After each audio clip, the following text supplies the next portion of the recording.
for a look at Sadler's Woods. Okay, hi folks, I'm so glad you're here.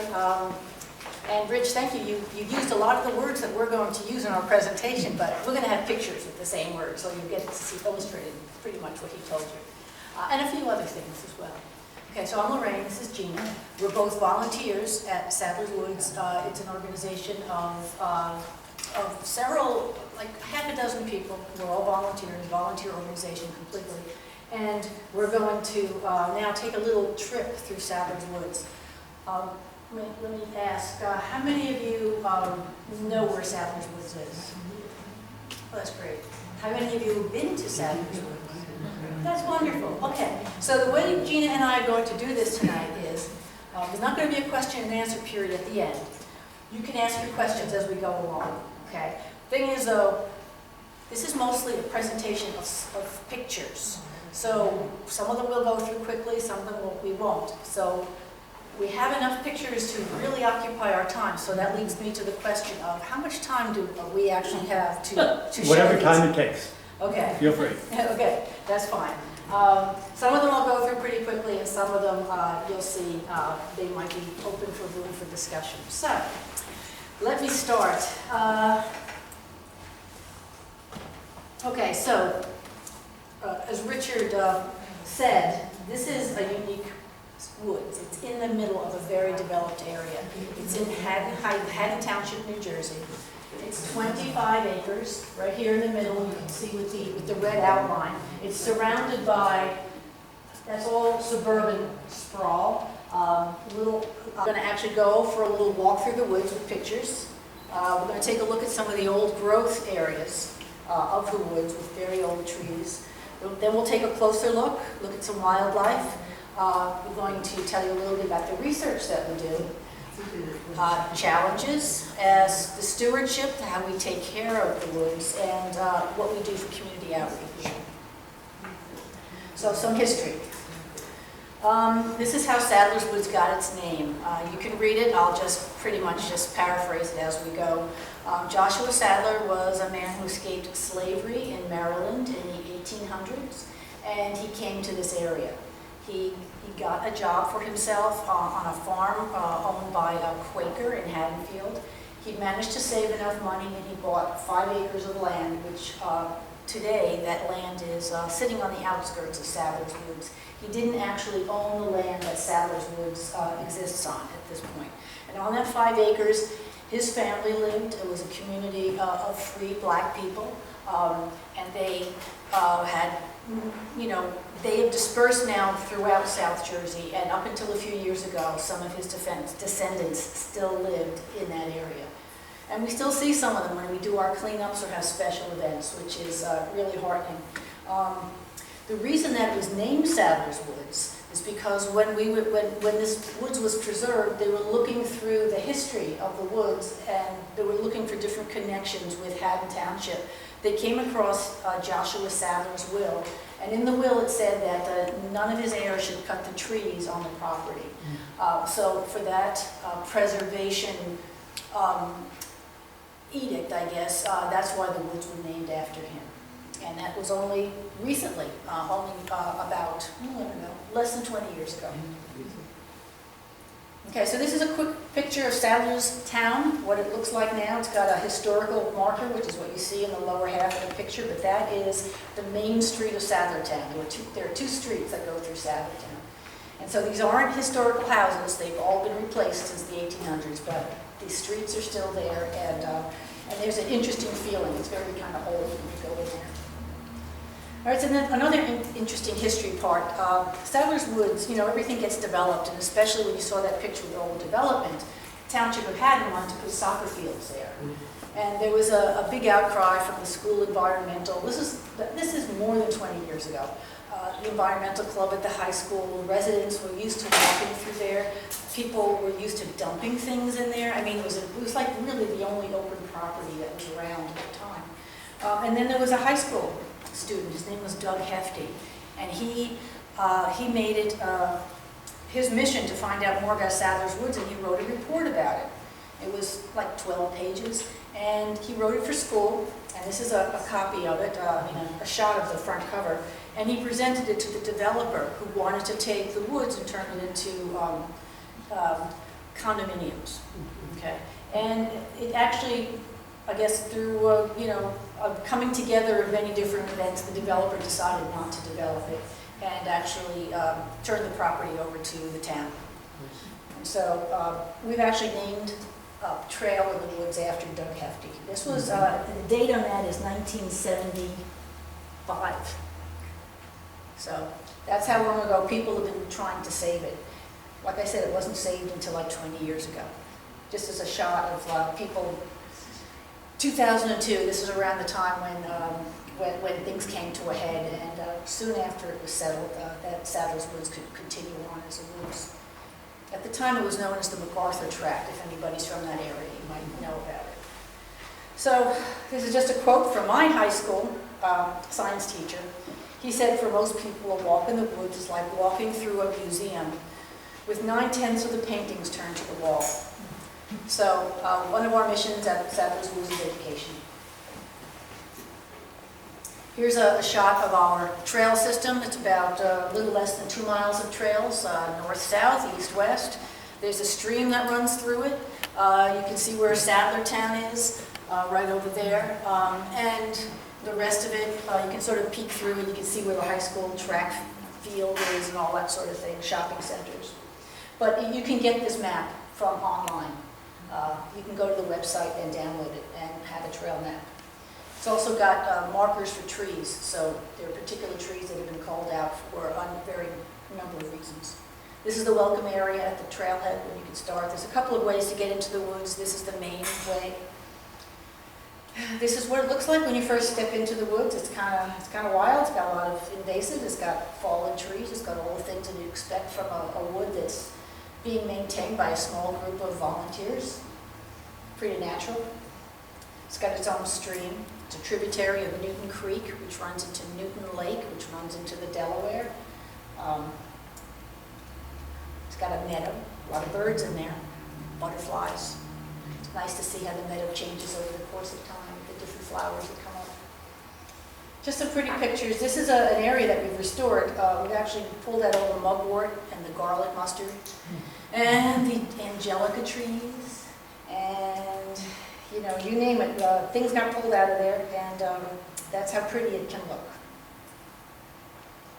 Another trail. We're heading down into the old growth forest now. Okay. You probably know what an old growth forest is because you folks are pretty aware of things. In this area, an old growth forest is anything that's 150 years old and has never been majorly disturbed.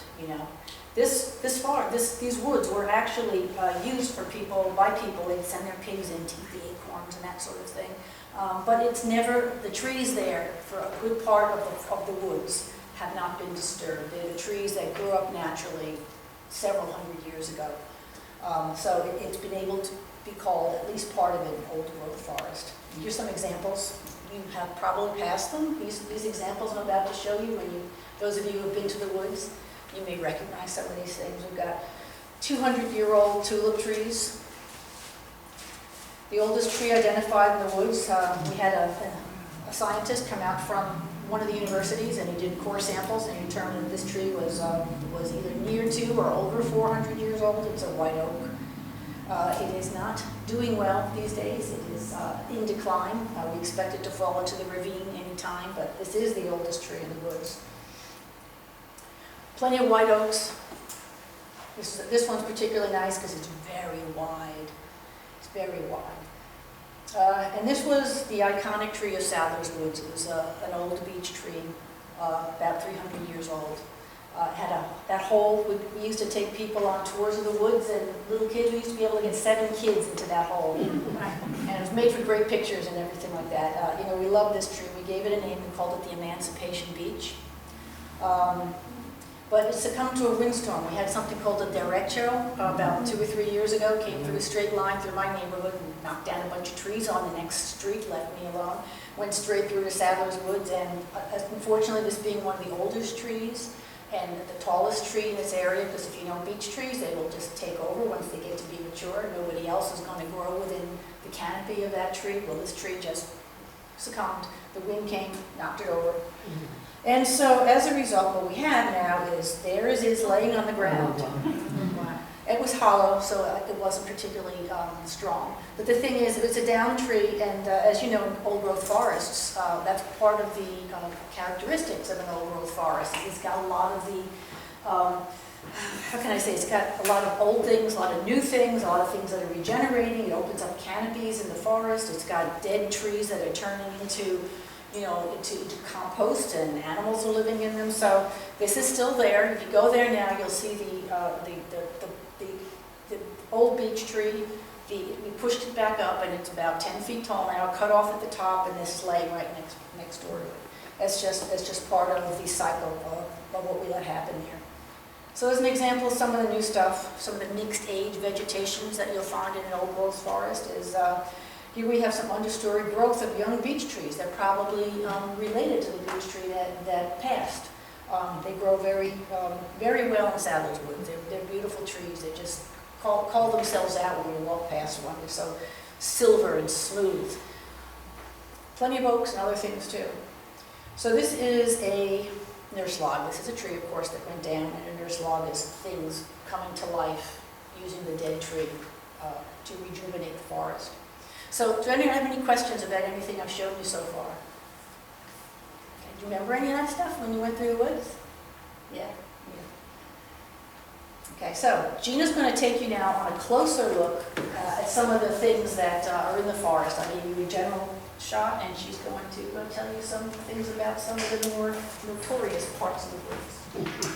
Great. So, of course, Sadler's Woods isn't just about big old trees. If we really take a closer look, and you being nature enthusiasts, probably have a keen eye for some of the herbaceous and shrubby plants and just the different things that come about at different times of the year. So,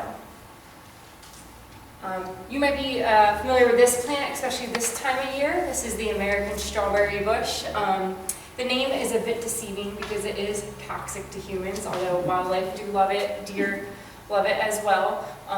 But it is toxic, and as they say, every plant's edible at least once. This is not one of those that you want to try out. But it has these bright orange-red, pea-sized seeds, and a common name for them is known as hearts of bustin, and it does look like they're kind of exploding out in seeds. They are a member of the genus Euonymus, similar to the non-native burning bush invasive Euonymus plant, but it is part of the bittersweet family as well. And of course, we have some woodland sunflowers, member of the SWCA family. And when you look at these flowers, the actual flowers are in the middle of this disc here. There can be dozens or hundreds of flowers, and each one of them, if you take an eye loop, you can see the individual flower parts. So that is not just one flower, but several little flowers in there. And a lot of our native plants, especially, there's very common yellow and white colors, because yellow and white is the most recognizable color for our pollinators. So those are the most common colors of flowers you will see. And of course, this is such a beautiful sight in early spring. Our native pinkster azalea, the rhododendrons, they're in part of the heath family. So if you think of blueberries and mountain laurel and cranberries, they are all related. But I believe was this a photo I took? I'm not really sure. I think every time I see them, I take a photo of them. But I think this was maybe late April, early May, definitely early spring when these come up. They're absolutely best. And of course, we have the trout lily, just a single nodding yellow flower, a great spring ephemeral. Spring is just absolutely gorgeous time of year to go, and just seeing the progression of all the seasons and all the things come up. And they are named for the mottled colored pattern on the leaves here, the trout lily. And of course, here is a dried up, desiccated tulip tree flower. And it's a shame that, these trees are so tall, they're so beautiful. They're some of the tallest trees in our eastern deciduous forests, and they can be branchless for 60 feet up. And you often don't get a look at the flowers until the petals start falling to the ground. But here is a dried up flower, and hummingbirds absolutely love them. They're absolutely stunning, these tulip tree flowers. And they love the sunlight, so they are a pioneer species, and they grow very straight, very tall, and they are one of the more faster growing species. And here's an example of the bark on an older tulip tree.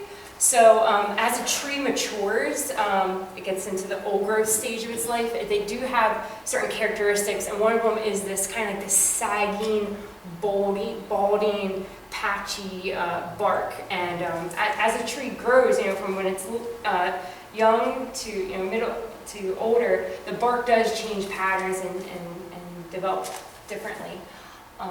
And another characteristic of our old growth trees is they tend to get these like antlered or stag-headed curving into the branches and widening out. This tree we call the see-through tree. This is a white oak, I believe, and and it's still alive. It still has leaves on the top, and you think, gosh, how could this tree possibly still be alive with a hole straight through the middle? But trees do hollow out as they age. The vascular tissue is, superficial underneath the bark where all the nutrients, the xylem and the phloem, and the wood, as it matures, it rots away as it becomes older, and that creates cavities for our wildlife, for different birds, and as we'll see, we're going to get into some wildlife photos earlier and some mammals. This is a musclewood tree, and I believe what family was this part of? Where are my notes? This is part of the birch family, and the bark is similar in that light gray, kind of a smoothest bark, so you might at first confuse it for a beech tree. However, the texture of this is different, and I can see how it got the name musclewood. It kind of looks like sinewy, like muscles on an arm or a leg. And of course, this is the hackberry tree. This is part of the elm family, and this is actually an important larval host plant for the morning cloak butterfly, which is the spiny elm caterpillar, is its larva there. And this is just such a fun tree. They don't get very big. They're more of a smaller understory tree, but they do have these crazy, warty, interesting bark texture patterns. And of course, we have some cherry trees in our woods, especially in the younger woodland part of our forest as compared to the older area. And our young woodlands, more of an early successional forest, do act as a buffer to our older area of the forest.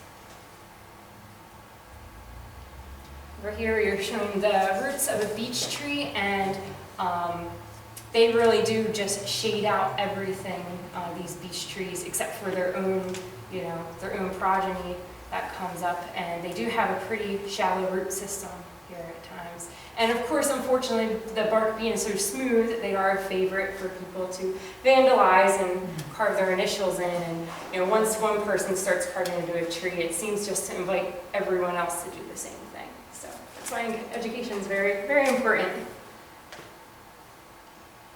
This is an interesting plant. Is anyone familiar with beech drops? I've seen these. They maybe only grow 8 to 10 inches tall. They lack chlorophyll, so they are a parasitic plant. They grow off the roots of beech trees. So anywhere that you have a beech grove, beech forest, you see these this time of year, and they're really quite interesting. And they, like I said, they lack chlorophyll, so they remind me of, if everyone's familiar with Indian pipe, or the ghost pipe plant, also lacks chlorophyll as well. So kind of a similar vibe there. And of course, we all know not to touch the hairy vine on the trees here, our lovely poison ivy, which we've had had some goats in the forest, and I think there are some goats slides coming up soon, and they have actually ate some of the poison ivy, thankfully. It's part of a habitat restoration project. And this is the nut of a pig nut hickory, and I would imagine the common name for this species probably comes from the pig-like snout shape of this particular hickory nut. So that's really cool. And the bark pattern on these trees are really cool. They kind of like crisscross diamond shape or like a ski track shape. They're really interesting bark. And of course, lots of wildlife and mammals here, are having that stream through the woods just really helps the woods support a variety of species. So we do often see different life there. And of course, tons of fungi, especially when you have these huge trees coming down, like that big beech Lorraine was talking about. It's already covered in all this beautiful array of shelf fungi, just decomposing and recycling the plants or the dead wood, that carbon back into the environment. And while it is so sad to see these trees, succumb to a windstorm or what have you, just think about all that time they've been sequestering all the carbon from their environment, and now they're giving it back into the habitat for everything else, for life to renew and regenerate. So we're going to get into some wildlife. So we had some great horned owls nesting in our woods for several years now. So this time of year, fall, they really start to set up their territories. You can start hearing them calling. So this would be a great time of year to go for an owl walk. And then, of course, in late winter, early spring, they start to have their babies. And we've had to close some trails in our woods when they start to fledge, with some issues with them, but they are absolutely adorable. And I think it's the next slide. This is what I would call the dark side of nature.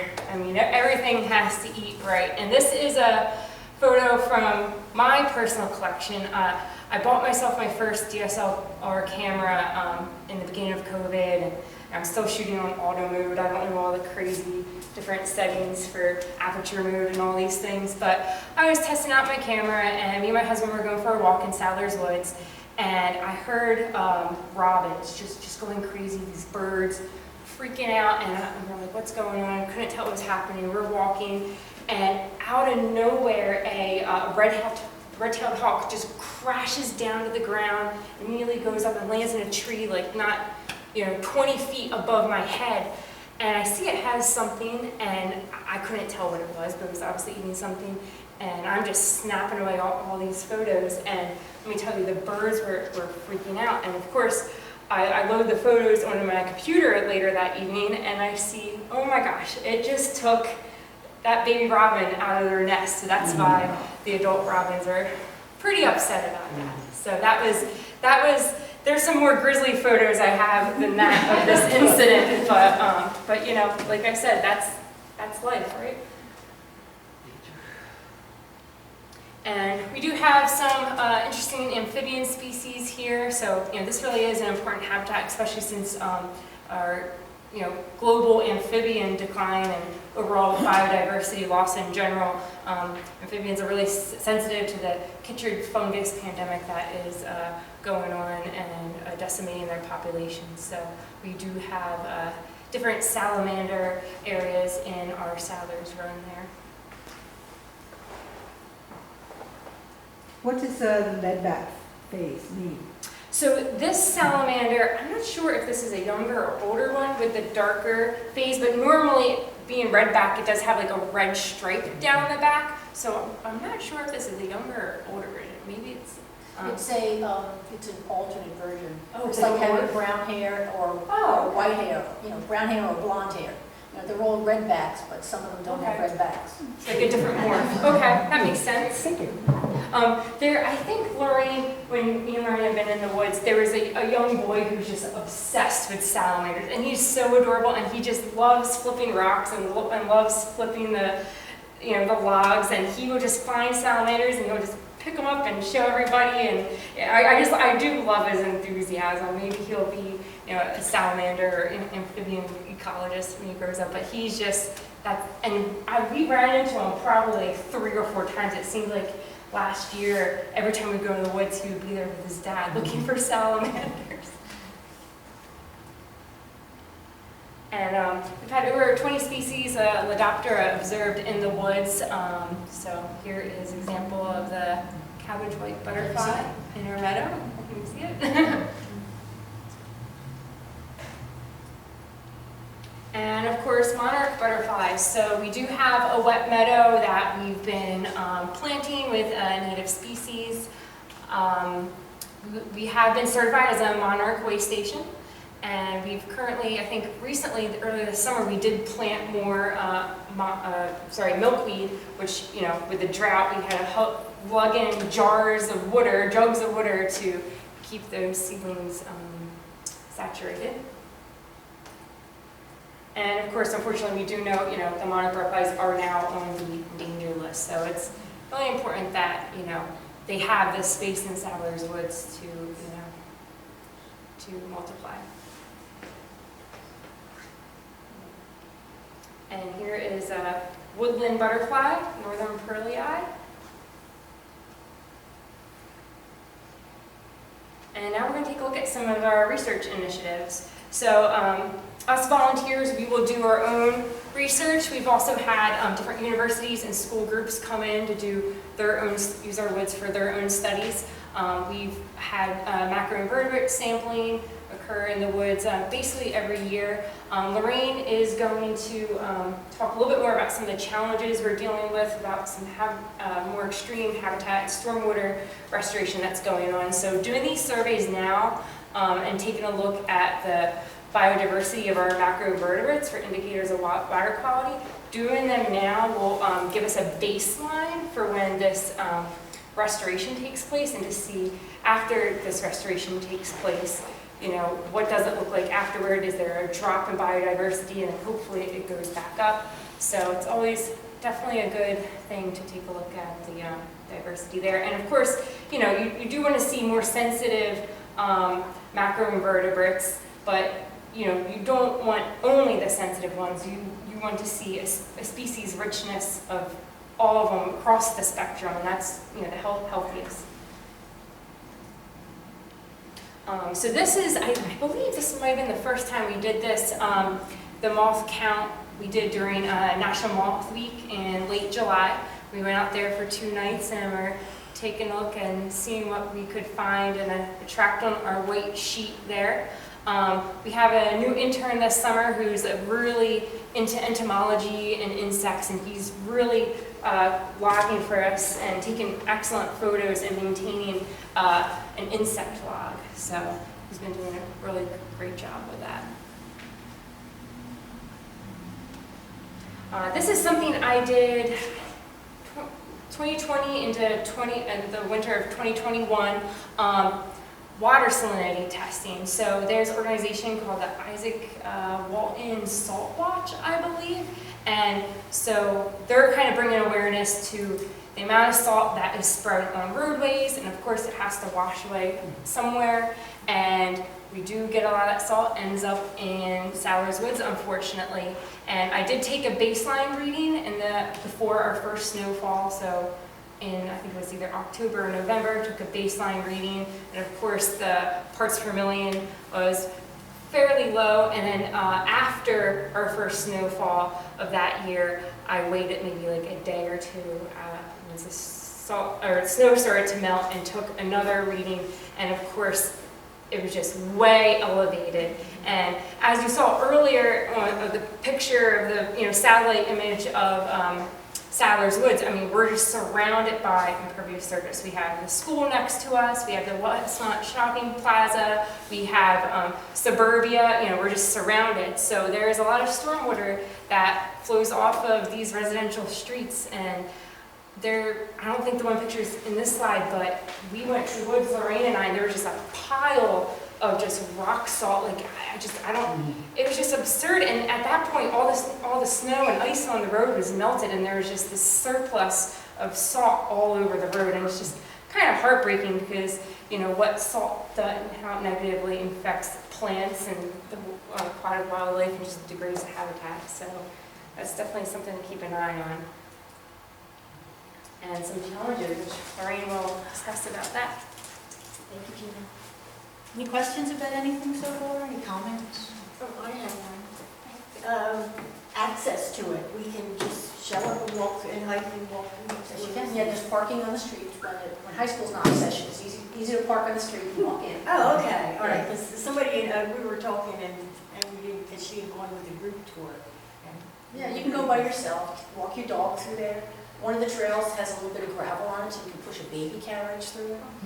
Can you park in that, I know exactly where it is, I know the apartment complex and the shopping plaza. Can you get to it from the shopping plaza if you park there Yes. near MacArthur? Is it Yes, you have to walk around the, well, there is an entrance. Yeah. It's not marked, but you can see there's a trail that starts as soon as you walk out of the, well, as soon as you approach the woods from a parking spot, you'll see a trail. Okay. And it's not marked, and you don't know where, you know, it's not well-traveled, but yes, you'll eventually get to the other trails. But like I say, you can park on the street, it's parallel parking, and you're within 10 feet of the entrance. On MacArthur? Yeah. Okay. Yeah. But like I say, when the high school kids park there during school years, it's a little tough, their school's right down the street. Yeah. Anything else? Yeah? Okay, so now I'm going to tell you a little bit about, now this is more about the kinds of things that our organization faces. I mean, these are challenges to the woods, but we as the stewards, Sadler's Woods Conservation Association, we as the stewards of the woods, these are some of the problems and issues that we're facing.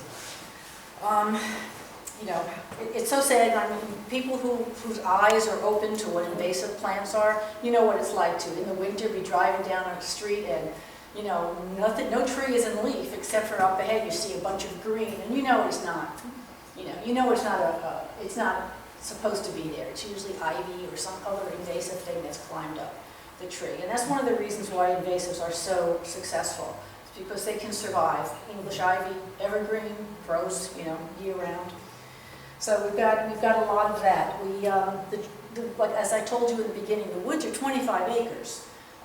So we have to concentrate our efforts where we can make the biggest difference. And we concentrate our efforts on the old growth areas of the woods.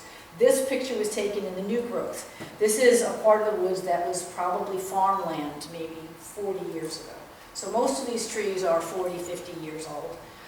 And of course it comes with ivy and Japanese knotweed and Japanese honeysuckle and Japanese stilt grass and, you know, Japanese and Asian and all kinds of things that you'd rather not have there. But we can't touch this stuff.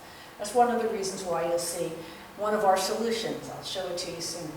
Of course, graffiti is an issue. We developed, if ever you have to take care of some old tree that you love, we developed a way of getting rid of the graffiti. We used to use spray paint, but we don't do that anymore. We use water-based house paint. And we put it on, we dab it on, we match it up. We've got our colors, so we know what to do. So we always will go in and fix these things. But the woods are used by the kids to get to high school. It's open all the time. Sometimes you find people living in there, you know, that kind of thing. So you never know what to expect. But graffiti is something that will always be somewhere in the woods. And we've got our little graffiti kit that we go out and paint out the offensive things that wind up on the trees. And the trees are so big, they make good targets, you know. Okay, vandalism. So one day, it's about 6 years ago, this was a beautiful pop tulip tree. It had 4 trunks on it. It was called the 4 Trunks Tulip. And it was massive on the bottom. The bottom, I think somebody estimated to be like 200 years old. And there was a mystery, like why did it have 4 equally sized trunks of trees growing up out of the bottom tree? You know, usually when a tree sends out a sprout, you know, some of them live, some of them don't. But for some reason, these 4 sprouts that came up out of harvested, the tree had been harvested, and now 4 things are coming up, and each one of them was pretty big. Each one of those was probably 100 years old, sitting on a base that was probably 200 years old. And it was a tree that was on our stop. Like if you had gotten a trail map from that era and you'd gone to, say, point number 4, it would have said the story that I just told you about this tulip tree. Well, it's not on our tour anymore because at some point in time, somebody took it upon themselves to light a fire in the bottom of the tree. The tree had this big crevice that looked like some kind of Gothic fireplace or hearth. So they must have said, "Ooh." So they started a fire in the tree. And it burned for a while, and it was finally noticed by somebody living in the apartment complex across the street. It's like, I don't know, it's like a 10-story apartment complex, and they saw the fire coming out of the top of the woods, and they called the fire department, who came in and squirted water on it, and then of course they had to cut the tree down. So that's the most egregious vandalism we've had. Aside from profanity and such as graffiti in the woods, but this is a challenge that we have to put up with. People, bicycles riding through and cutting their own paths, or I should say mountain bikes, not mountain bike riding, that sort of thing.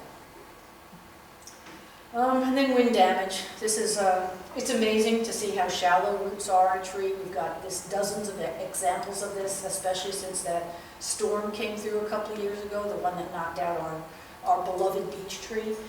So this is an example of the kind of things that you'll see as you walk through, and you're always amazed. I mean, it's tall, the root ball is taller than you, but it's only about this thick.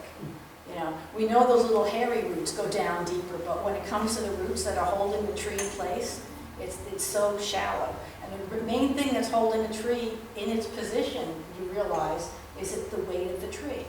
So if you come along with like a breeze at the top, the canopy catches it, it's over, and we've got plenty of examples of that in the woods. All right, erosion, of course, is a problem. Yay for beech trees, they hold on pretty good. And here's one of our biggest problems in the woods. I told you half the property is owned by the Camden Diocese.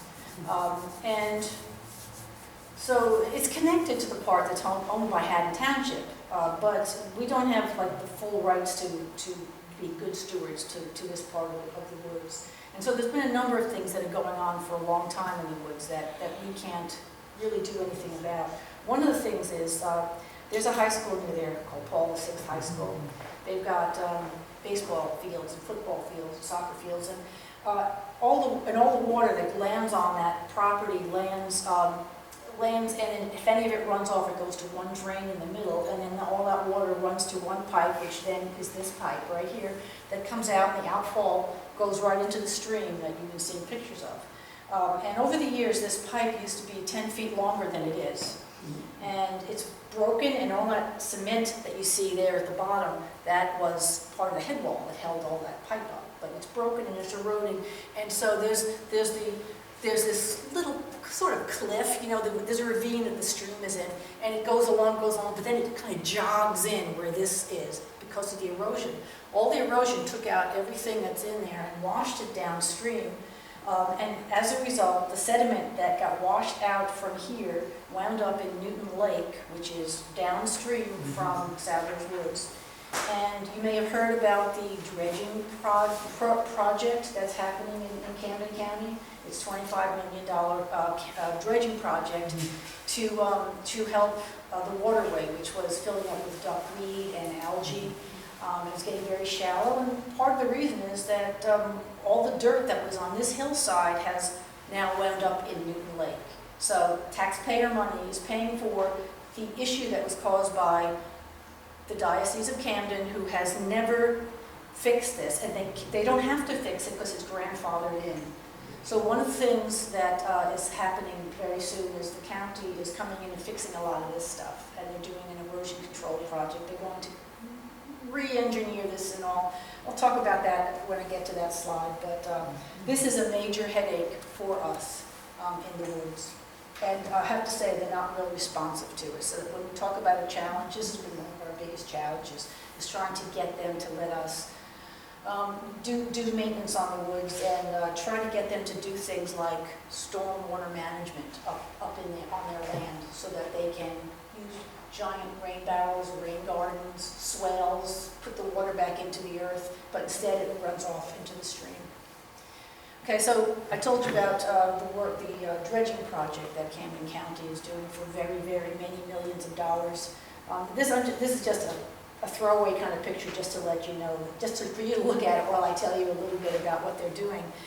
It's basically their part of their plan, what they're doing to fix it. But as much as, we hear erosion control sounds like a good thing because we have an erosion problem, it's being designed by engineers who are trained, landscape architects are supposed to know things that they're supposed to be doing.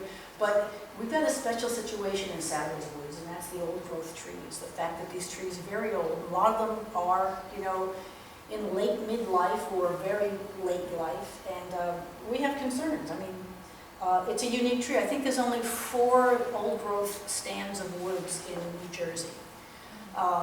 Sadler's Woods is one of the smaller ones. And it's the only one in South Jersey that has the kind of trees it has, oak and beech, and basically that's it. There's one in Cape May County, and that's mostly, cedar? Evergreen trees. So it's a very different environment than Sadler's Woods. So here we have this very special environment, and we as the stewards of Sadler's Woods are very concerned. They haven't started the project yet. They're going for permits. So part of the challenges of what we have to do is we are people who care about the woods, but we're not necessarily conversant in engineering talk. So we have to read the plans, we have to come to understand what they mean by certain things and try to make intelligent comments about what they're doing. We try to get experts in to explain things to us. But talk about ever trying to maintain something, anything, you need to know something about it. So here we are trying to help these woods and getting really out of our comfort zones when it comes to understanding what other people have intended for. So if you ever catch it in the newspaper, the dredging of Newton Lake and then the erosion control in Sadler's Woods, we don't know what to expect, to tell you the truth. What they're going to do is they're going to make the floodplains of that stream that goes through it, which is cutting, it's called incising, it's cutting down deeper and deeper into the soil. They want to spread it out so the water slows down and the sediment drops out. That makes sense, but we don't necessarily know what that's going to do to the trees or to the environment or to the salamanders. We've got people telling us things, and we just have to make the best choices we can. Not that we have much to say about it, to tell you the truth. Okay, Gina is going to now tell you really some of the more obvious things that we do as stewards of the woods. Yeah, so this is what it's all about, really, taking care of this habitat that's so special to us. And as Lorraine said, our organization we're 100% volunteers. We do not do this, we don't to get paid to do this. We do this because we want to be there, and that's just, it's rewarding. But we have a variety of stewardship initiatives, cleanups. We have 2 major cleanups each year, in the fall and also in the spring. We have one coming up this Saturday. We're going to be preparing for our upcoming fundraiser event the following Saturday, which is our Enchanted Pumpkin Walk. But this Saturday we're going to be weeding invasive plants. We're going to be preparing the trails for our pumpkin walk, cleaning up litter, doing some seeding of different plants there. And just some photos of our past cleanups. Like I said, we do 2 a year, 2 major ones a year, and then we do smaller strike teams of smaller groups of people at different points in the year. But our bigger cleanups, we will have as many as 50, 60, 70 plus people. And we also have a lot of different community groups that come out, and scout groups and other different groups. And this is a great popular one that occurred, this project, that Operation Goat Munch, that happened this summer in May and into June. So we found a farmer that would essentially rent their goats to us for 2 or 3 weeks, and they ate up a lot of the invasive vegetation in the younger part of our woodlands. So we are 25 acres there. We fenced off about 10 acres of the more heavily disturbed area, the heavily invasive area, and they ate this English ivy about 6 feet up the side of the tree. So hopefully they severed enough of those little roots there to kill the ivy now. That was 40 goats. Yes, yes. 40 goats, and it was just, I mean, it really drew the community in because, you know, they'd be driving to the mini Target, you know, and then they see just goats on the side of the woods. So that was definitely a huge hit, and we raised all the money to have the goats on our property for 3 weeks, and this was the first time we ever did this. Yes. What was your question? Goat poop is great fertilizer. Yes, and that's the other thing. Great fertilizer, so then when we seed our native seed, then there you go. But we are inviting the goats back. We intend to raise enough money to have the goats back again for at least a second season, and we're hoping that will really put more of a dent in what's going on. What you need to do, you see those bare stems Yes. with no leaves? You have to cut those stems. I had one in my backyard. I did the same thing, no goats. Grumpy old man.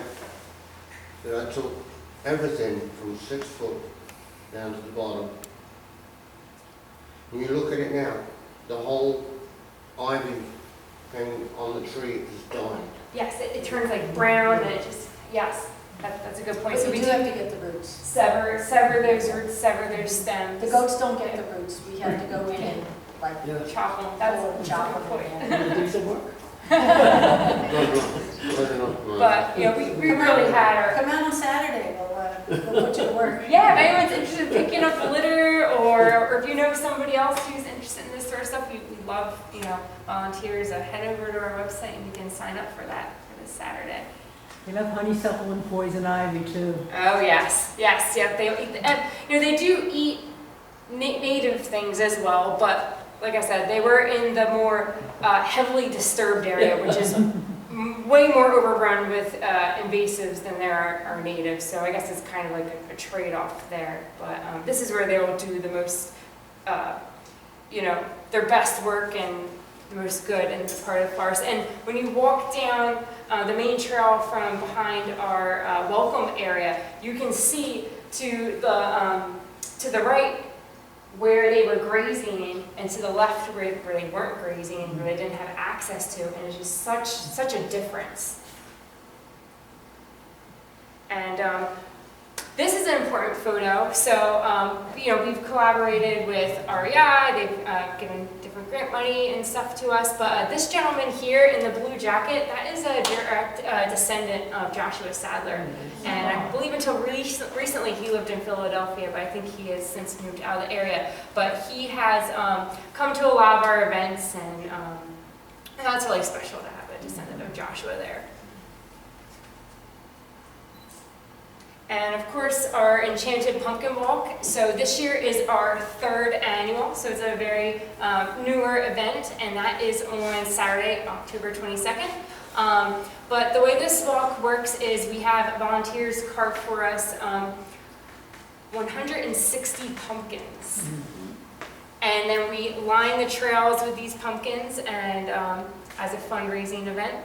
And we encourage the kids to get dressed up and do a nice walk in the woods, line with the pumpkins. And one of the trails that they do go down is the Doug Hefty Trail, which was named after that high school student from the 70s that produced that report. And, you know, it was part of the story to get the conservation effort rolling there. So, but this has been an awesome fall event. It is so much fun, and especially as the sunlight fades away and you go in there, and you know the volunteers at the end of the night, and we have to go in and collect all the pumpkins from the woods, and I mean it's just pitch dark back there, but we have these little flameless votives just illuminating the pumpkins, and it's pretty enchanted. It really is. It's great. What time does that start? That starts at 4 or 4:30, I believe, 4 o'clock. I think by now the later time slots are sold out, but we do still have some of the earlier or middle time slots open, and it's It's a great little walk. You have to buy tickets online ahead of time. Or you have to sign up for it. Yeah, tickets in advance. It's timed release like museums do. Yeah, so you purchase a ticket for a certain time slot. So, but yeah, head on over to our website, and yeah, it's so much fun. It really is a good time. And we get a lot of volunteers from the community. It's not just us folks. Yeah, we don't carve 160 pumpkins. We have different families doing it, and yeah, it's really cool to see everything. Last year we even did a pumpkin contest for the best pumpkin, most creative carving. And Doreen's going to talk about some community outreach. Okay, yeah. Real close to the end. Just some of the things that we do is a lot of it got to do with education, of course, talking to folks like you. We go to universities, we go to schools, churches, whoever wants to hear us. We have booths that we set up at various Earth Day events, talk to people. We have games, give out prizes. And so it's all in an effort just to, as part of our mission, to talk about the necessity of having trees and open green spaces for people to be able to go to. During the pandemic, early part of the pandemic, Sadler's Woods was one of the few parks that were open. One of the county parks closed, the state parks closed. We had to put up signs telling people to please stay 6 feet apart from each other while they walk through the trails or the woods, which is really unusual. Host a lot of little kids. The stream is great. We invite them to come with their teachers, and they bring their little boots and they go mucking around in the stream, and they get their pictures taken on the big log that fell across the stream. If you guys ever come to visit the woods, if you haven't done so yet, and you want to see the whole woods, you might want to wear waterproof shoes because the stream does run right through the middle of it. We do these classes. You saw some of the pictures that Gina showed you. We don't exactly talk about macroinvertebrates with little kids, but we do whatever they catch and they bring up in their little pails. We look at them with microscopes. And that is that. These are some of the dates of things. Next Saturday is the Fall Stewardship Day. That's the cleanup in preparation for other things. The pumpkin walk will be the following Saturday, the 22nd, and we are preparing for Operation Goat Lunch once again for this spring. So that is our presentation. If you have any questions or comments that you'd like to ask us, we'd be happy to answer. Do you get any funding from the town or the county? Not from the town and not from the county. Oh, I take that back. Once in a while, the town gets like a grant that comes from, I don't know, the federal government or something, and they'll pass it on to us. But no, we raise all our own funds. Our executive director writes grant proposals. She's excellent at it. But we have our hat out all the time for everything. And it's mostly through word of mouth and the fact that the community loves these woods so much. We're very lucky that way. Do you get police protection? Well, when we have the pumpkin walk, they will help cross people so they don't get run over as they cross the road. The police came out and took pictures of the graffiti trees. When the goats were around, they did say they would ride their bicycles through the woods to make sure nobody was messing with the goats. But that's about it. Are you thinking of anything in specific? That's pretty much it. Okay. Thank you. Yeah, thank you All for right. having us.